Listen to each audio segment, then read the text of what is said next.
We're here this evening as required by the Code of Virginia because it's my responsibility to submit and prepare an estimate of needs for our school division. While I've been with Stafford Schools for just 6 weeks, I've dedicated this time to learning about our community, meeting our incredible staff and students, and making a difference to make sure that I understand what the challenges and opportunities that lie ahead. The funding request tonight addresses our critical needs while keeping a focus on what matters most, our students, our staff, and the opportunities we can create together. Stafford County is among the fastest growing localities in Virginia, ranked 4th behind 4 smaller counties such as New Kent, Goochland, and Prince George's County, Virginia. Our student enrollment reflects this growth. As of yesterday, our student enrollment was 32,268 students, which represents 19.2% of the county's population. This is a percentage that has continually risen since 2020. We are also the county's largest employer with over 5,400 dedicated staff members. The integral role of our students in the community's foundation makes it clear. The future of the county is being shaped in our classrooms. Over the next decade, we anticipate an additional 6,200 students in our schools, which represents a 20% increase that underscores the importance of building a solid foundation now. This year alone, kindergarten enrollment exceeded the county's birth rate from 5 years ago by 12%, and this is a testament to the growing number of families choosing Stafford. These numbers are more than just projections, but they reflect a community-wide commitment to our students and a call for action for proactive planning. To continue to support our students' critical role in Stafford's vitality, we must invest in the facilities, staff, and resources necessary to meet their needs and to ensure success. Building a strong foundation also means supporting the unique needs of every student, including our growing population of students with disabilities. Each student's journey is unique. Some require minimal support, while others depend on intensive full-day services. Over the past decade, the number of students with disabilities in 504 plans has nearly doubled. In 2014, the percentage of student disabilities in 504 plans was 11%, or 3,082 students. But 10 years later, here in 2024, it has increased to 21%, or 6,743 students.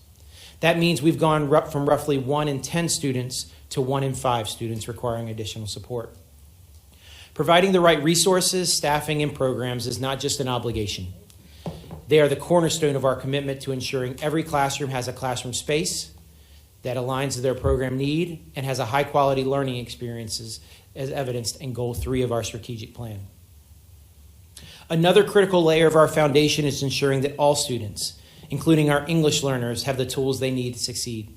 Since 2014, the number of EL students has grown by 211%, with 4,701 students now requiring specialized support. As our numbers grow, so does the cost and complexity of providing the education these students deserve. Whether it's hiring additional teachers or meeting state-mandated standards of quality, investing in these students ensures that no student is left behind as we build Stafford's future. I also need to point out that it's important to understand how it costs more to educate our English learners and students with disabilities.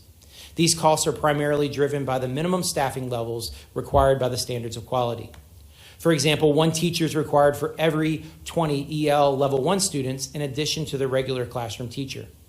For students with disabilities, these staffing levels vary based on service levels, and some may require minimal support, while others require additional staffing and resources to meet their needs. As our students with disabilities and EL populations continue to grow, the state requires that we have additional resources to support them.